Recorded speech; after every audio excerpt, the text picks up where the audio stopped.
paz, no pase la línea roja. Okay? In this book, just to digress for a minute, there's some people in the Gullah Islands. Yesterday I mentioned the Gullah from the book Africanism in the Gullah Dialect. Okay, there's a book that people put out, The Good News by Dita Quackwa Lugwai. Okay, The Good News by Dita Quackwa Lugwai is the way they talk in the Sea Islands off the coast of South Carolina and Georgia. They call Geechees on the mainland, and they Gullah. The Gullah Islands are islands off South Carolina and Georgia. There's a language called Patois in Jamaica, and they have a book called The Book What Look Like by Jesus. Jesus, the book what look like by him. Jesus, the book what look like by him. Okay, that's the way you pronounce the book that Jesus, the book that Luke wrote about him. Okay. Now that's showing you the relaxification that went on in those islands of African descendants who were brought to those places. In this book, Introduction to Language, again, I introduced yesterday Franklin and Rodney, they point out that every language has this phonological system. They say, the phonological system of language is different. Different languages have different inventories of sound. Though all languages have some of the same sounds, in fact, certain sounds are found in every language. And all languages have different vowels and consonants, and the consonants always include stops and continuance, while the vowels always include a high vowel and a front vowel. Consider, for example, English and tree. We have a sister here that was very interested in tree, so she'd be very much interested in this particular example. Two widely different languages from two distinct language families. Now, these people are telling you that English and tree are not from the same family. Some people call it twee, and some people call it tree, like T-R-E-E, the word tree. Okay, so I'm going to pronounce it as it's pronounced by them, tree. Okay. They both contain the consonants that's represented by the letters P, T, K, B, D, G, M, N, and ing. That's the I-N-G. But in phonetics, we only use one symbol to represent that sound. That's the N with the little hook on it looking like the end of a G. F, S, H, R, W, Y, Ch. That's the C with the little B over the top called a hatchet. And J, that's the J with the B over the top called a hatchet. Okay. The hatchet represents CH and J as in George, a June, a July, J with the hatchet, J, and the C is Ch. Those are both the same articulation, but C is voiceless, and I'll get into that a little more deeper, and J is voiced. Now, both of these languages have the vowels E, I, A, E, U, R, O, and A. Repeat that. E is a small I. I is a capital I. A is the E, which looks like a regular E. And capital cursive E. U as in shoe, U. O, all, that open O, or backward C is called all, like in cat's paw. And as in the word father. There are sounds in English that are not found in tree, such as Z and B, theta, and ed. That long O with the line through is called theta.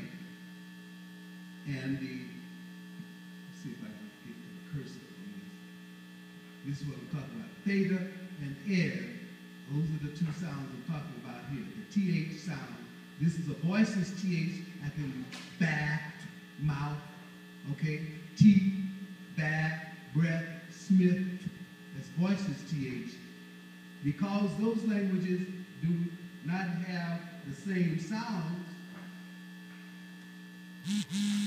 he said that there are some sounds in tree not found in English, or English not found in tree.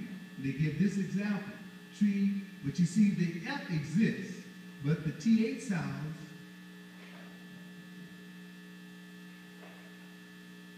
the TH sounds don't exist. The TH exists in English, but it does not exist in tree.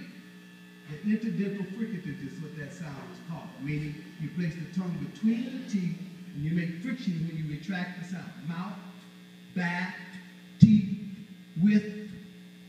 Okay? That voiceless TH is different from the TH in this, that, these, and those. Both of them are interdentals, meaning you have to put your tongue between your teeth to make an interdental sound. But one is mouth, back, teeth, breath. Those are interdentals that are voiceless. So moving on. When you see the voiceless interdentals, the TH sound, the word coda means in the word a syllable final position. Voiceless TH in coda means in the word final a syllable final position. Mouth, back, teeth, breath, breath, and Smith will be pronounced by people who come from a language that doesn't have that sound. They'll pronounce the sound that's closest for them to it. They pronounce mouth, teeth, bath, breath, and Smith. In this book on African language structures,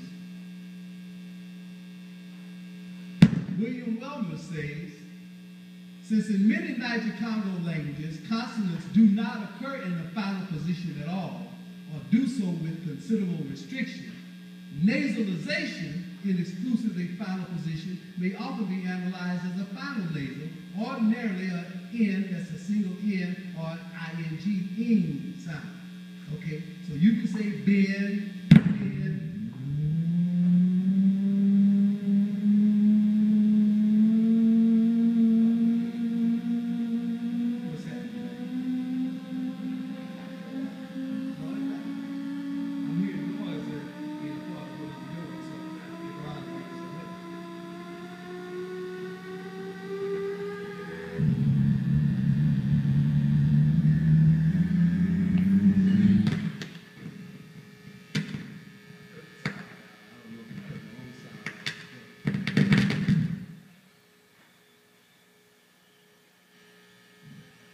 Smith, here.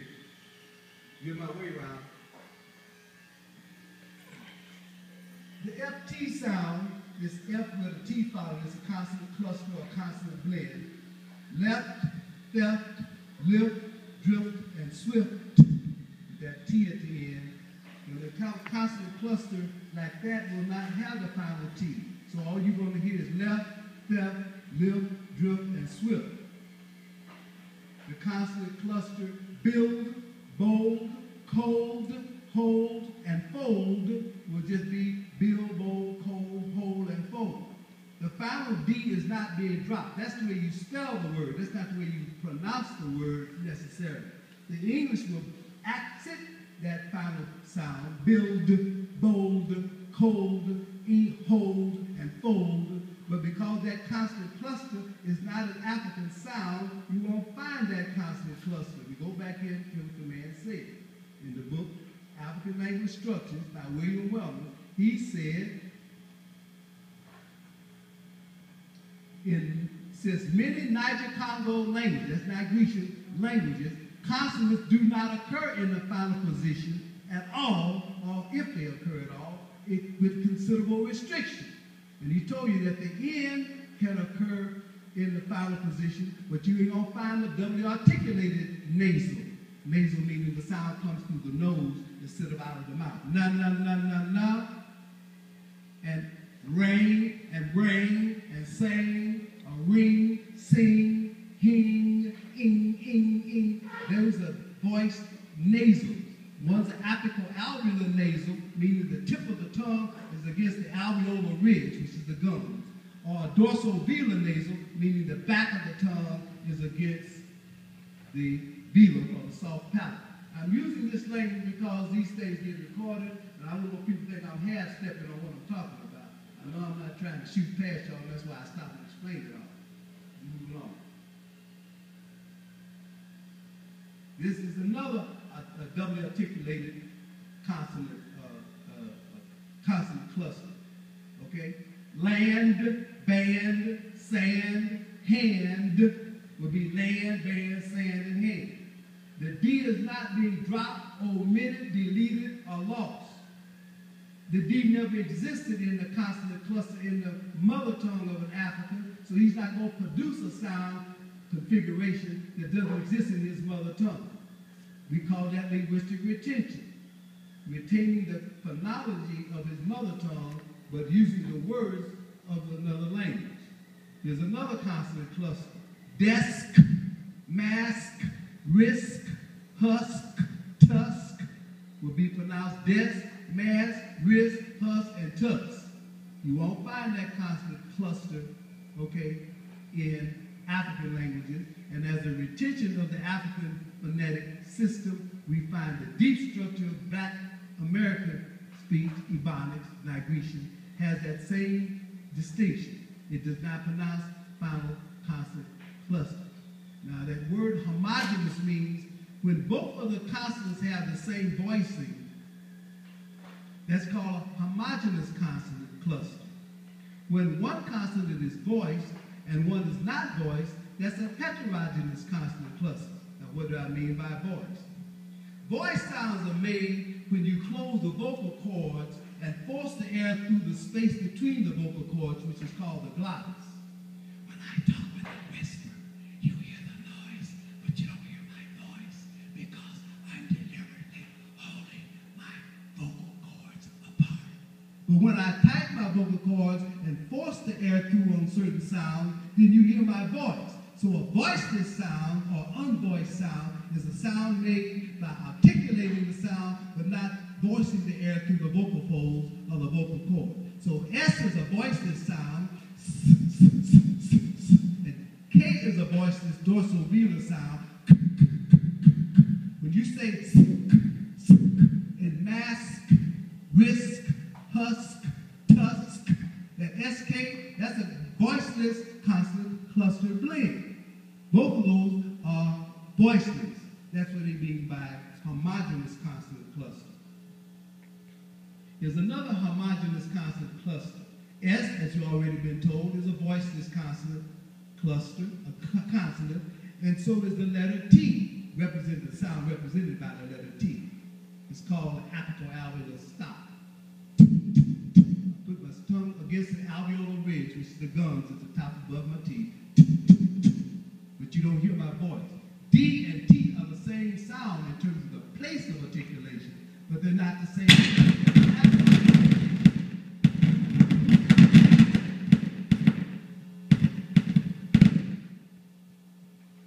The manner of articulation is not the same, meaning one is voiced and one is not voiced. Okay? In this case, both of them are voiceless. In the case of the ND, both of them were voiced. Let's go back to the N and the D. The N is a voiced apical-alveolar nasal. N. Da, da, da, da, da, da, da. I told you the T and the D are the same sound, but T is voiced. By that I mean the air is going through my vocal cords while the vocal cords are tightened. So when I force the vocal cords, the air through the vocal cords as they're tightened, they vibrate, and that's how you hear da, da, da, da, da, instead of t, t, t, t, t. My tongue is in the exact same position when I make a T and when I make a D. But the difference in a T and a D is T is voiceless and D is voiced. Okay? So that's a syllable and word final consonant, homogeneous consonant. Both of those are voiced, so anytime both of them are voiced or both are voiceless, that's called a homogeneous consonant cluster. Heterogeneous consonants don't have that problem for us. Let me show you some heterogeneous consonants in a minute. Move it on.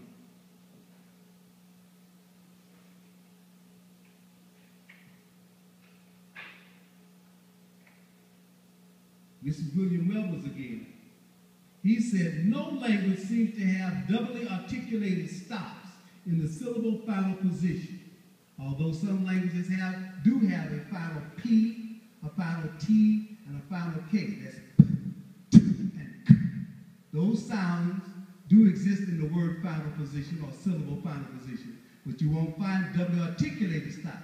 P is a bilabial stop, bi meaning two, labial meaning lips. A bilabial stop meaning you put both lips together to make a P. You put both lips together to make a P. The only difference in a P and a B is voiced and P is voiceless, as I told you a while ago. T is voiceless, D is voiced. K is voiceless dorsovelar stop, meaning the dorsum of the tongue, which is the back of the tongue, against the soft palate or velar. That's why they call it a dorsovelar sound. If you say good, good, good, K is voiceless. Good, good, good is a G, and that's voice. You won't find double articulated stop in the syllable final position. FE, he gives us an example. KP, K is voiceless, and P is voice. Appears in the syllable initial position, but P does not. You won't find a P in the syllable initial. This is FE. He says P appears in the syllable final position, but KP does not. This is the case, though this is not common among other languages. Okay. The main point he's making, though, is no language seems to have doubly articulated stops. So you see a P and a T, a K and a T together. That is not an African sound. So what we have. And a word like wept, which is a European word, wept, crept, slept, P is voiceless stop, T is a voiceless stop. They're both voiceless stops, and that means you're doubly articulating stops. All consonants are not stops. Okay? Crept, slept, inept, except, wept, crept, slept, inept, except. You don't find the T at the end. The T is not lost, it's not dropped, it's not omitted, it's not deleted. You came from a language that consonant blend did not exist in the first place. So by relexification, you adopt that word, but you don't pronounce it as the Europeans pronounce it. You pronounce it according to your phonology and the rules of your phonetic structure, which does not have double articulated stops. Okay? William Wells again, African language structures. He says, in Nilo-Saharan,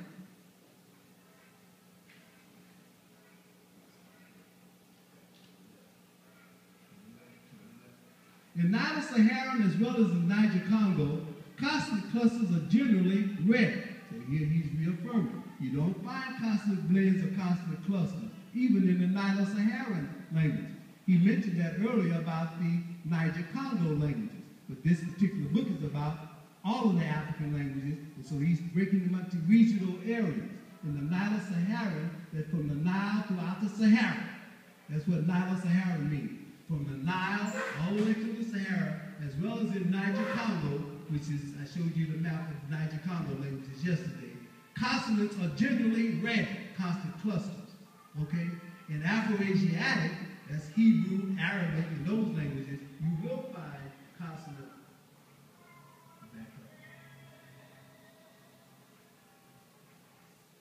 You will find, though less conspicuously in Chad. Now, Chad is just like the Niger-Congo language. Chad is a black African country. Chad is not a Afro-Asiatic country. Okay, though it's up near Tunisia and Libya. Chad is very distinctly like the Niger-Congo language. So he said, in Afro-Asiatic, though less conspicuously in Chadic and the other branches, consonant clusters and double consonants are common. So it's Arabic and Hebrew and the Afro-Asiatic Berber that you find the consonant clusters in Africa, but you won't find them in the black African languages. The Nilo-Saharan and the Niger-Congo, all the way down, up and down the Nile, and throughout the Niger area, the Niger and Nigrtian area, they don't find no consonant clusters, except those that are heterogeneous voicing. Moving on.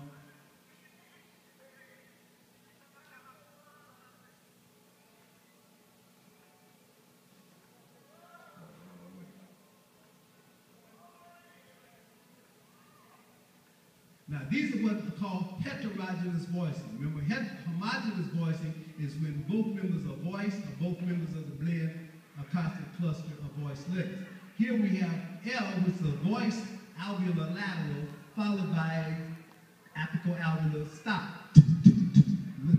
That tilt, wilt, stilt, gilt, quilt, belt. We pronounce those. We don't say till for tilt, or will for wilt, or still for stilt. So we do pronounce consonant clusters, but there's an African rule where consonant clusters can occur. It generally follows that when you find both, one of the blend is voice and one is voiceless, you'll find consonant clusters when we talk. Jump, pump, bump, pimp, blimp. We say jump, pump, bump, pimp, and blimp. We don't say jump for jump, or pump for pump, or bump for bump, or pimp for pimp, blimp for blimp. So don't go away from here and say, Dr. Smith said we don't make consonant clusters. I said we Africans, and Africans don't make certain consonant clusters, and I told you which ones we will make and which ones we don't make, and I told you the African-specific languages that you can find this evident in. Okay? So we do pronounce consonant blends and consonant clusters, but one of them has to be voiced and one of them has to be voiceless. M is a voice nasal. Okay? It's called a voice bilabial nasal. Mum, mum, mum, mum, mum. Both lips come together as you do in the P and the B. M is a voice nasal. The difference in the B, the P, and the M is the noise comes out of my nose, and in the P, the voice comes out of my mouth. Ma, ma, ma, ma, ma, mother, money, mucho. That's a nasal sound, and the sound is made through my nose. Now, white people talk with a lot of nasality, and you can sometimes identify some people who are from the backwoods of white countries, white areas, by the high amount of nasalization. What nasalization means is that you're lowering the soft palate, the velum, and closing the air off by closing it from the dorsum of the tongue.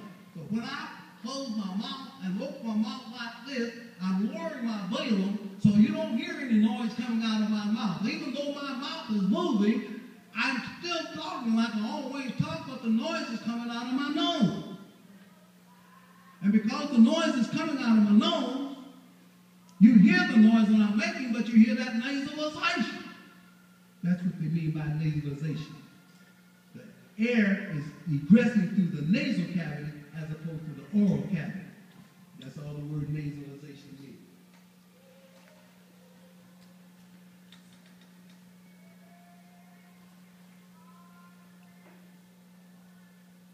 He said, don't language seem to have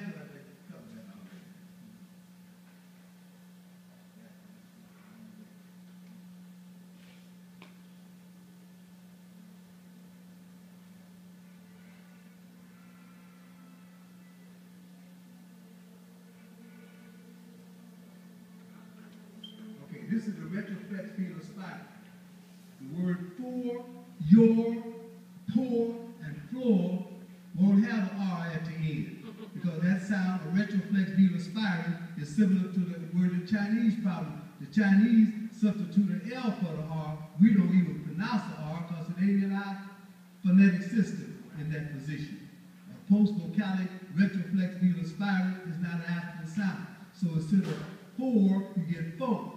Your, you get yo. Pour, you get po. Floor, you get flow.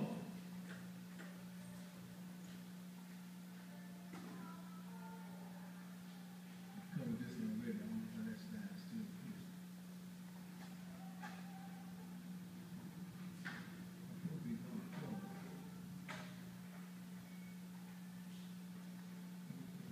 Pink, this is heterogeneous consonants. Pink, stick, pump, jump, and slump. K is voiceless, and N is voice. So we do pronounce pink. You don't say pen for pink, a stem for stink, and pun for pump, jump for jump. Why? Because N is voiced and K is voiceless. Same way with bent, set, wet, can't, and ain't. You say been, said, wet, can't, and ain't. Now, let's get to morphosyntax. There is no copular verb in African languages. The topic and the comment, not a subject and a predicate. And in English, you always have to have something that couples the noun phrase with the comment or the predicate noun phrase, so you get what's called a verb to be or copula verb. So somebody say, where you going? See, in English you say, where are you going? But in the way we talk, there is no verb to be or copula verb. So you say, where you going? Where your mom at? Where is your mother? Or where is your mama? But not where your mama at. Those are two things that are not English in that sentence. There's no verb to be, a copula verb, and the preposition at. You don't end English sentences with preposition. Now, people that know a little English will try to help you and tell you behind the preposition at. They're trying to let you know that you do not end English sentences with preposition. A teacher bleed all over your paper when you write and put a preposition at the end of a sentence like that. Where your mama at? But let's take the at out the sentence altogether. Where your mama? You're still not speaking English. Oh, she gone. She gone. What is missing here? Many people think she is gone. People who know English know that you do not have a verb to be with a main verb like that. So the correct auxiliary or helping verb in the sentence, she is or has gone. That's the word in she gone is she has gone.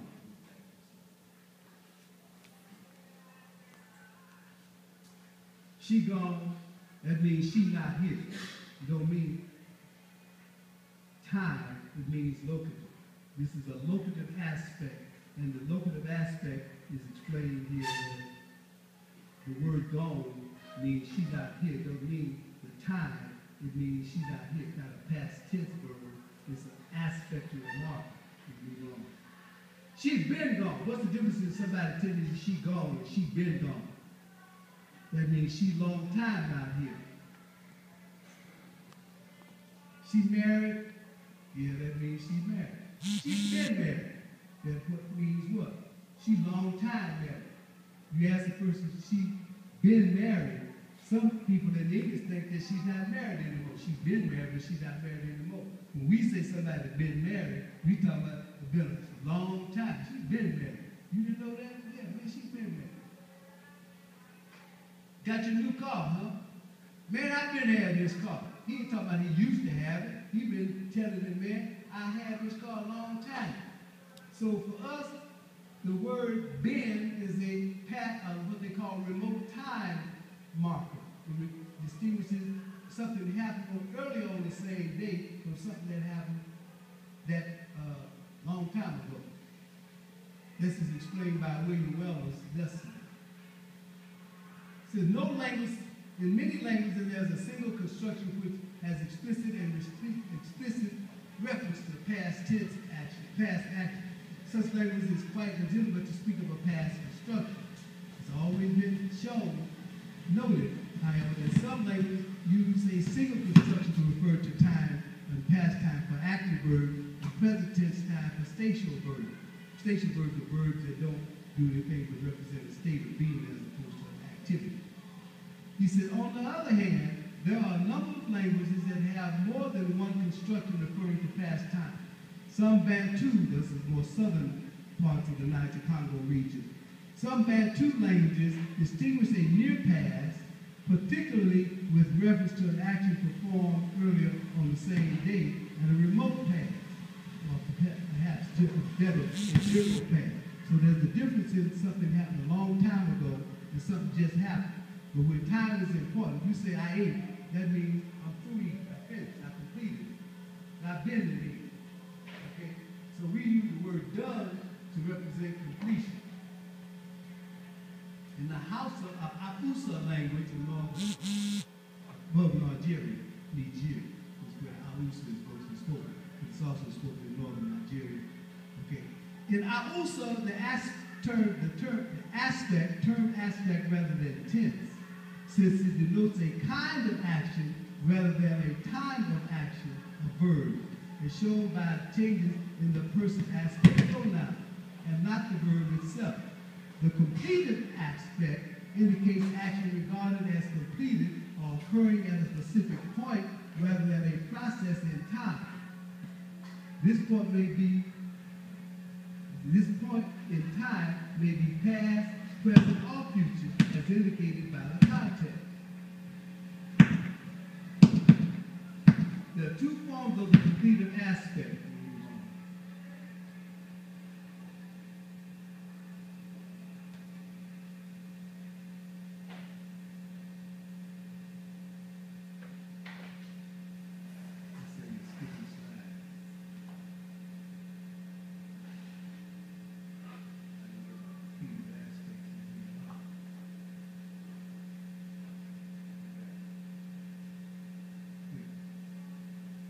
Somebody say I done ate. That's completed. I've been to maybe I ate a long time ago. Somebody say I done all I could. That means I completed. I done all I could. That means I ain't going to try no more. So somebody I done all I could. So I done all I could. That means I might make another effort. If somebody say I done, it's complete, it's perfected. I'm not going to try no more. So look at the word done as an aspect, not a verb to be or a word that represents tense. We adopt their words when we use it to represent our thoughts. This is our grammar representing our thoughts. And when we talk about something being done, that means completed, not the time, but an aspect of when it occurred. This is consistent with the languages that I cited. I've done all I could.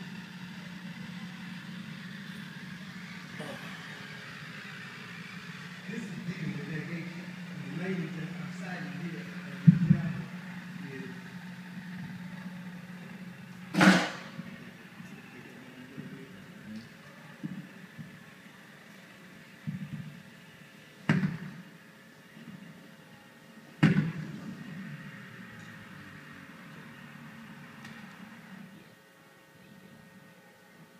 it may be because it's running low on battery. That's why he brought those new batteries. Okay. All right. So in here we see back up a couple of slides, so you can see who. This is African-made Ayo Banjo, and this is from the book African Studies in African Linguistics. Okay. Click to this slide. I've done all, that's completed. You're going the wrong way.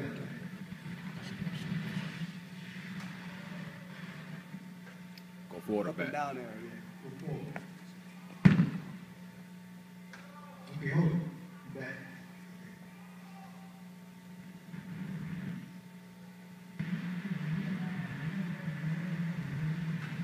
Where that sound is coming from, the microphone is off. Go forward. Right there. I can't even see that myself. I can read it off that screen, but I can't get the money. Let me do it this way. Just need to be back up out of the screen, but I can't see that. I think it's that one, bro. I'm gonna turn that one off. Yeah.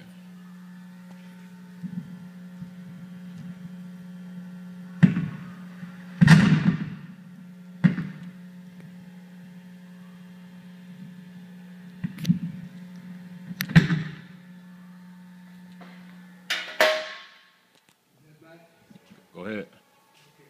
You turn the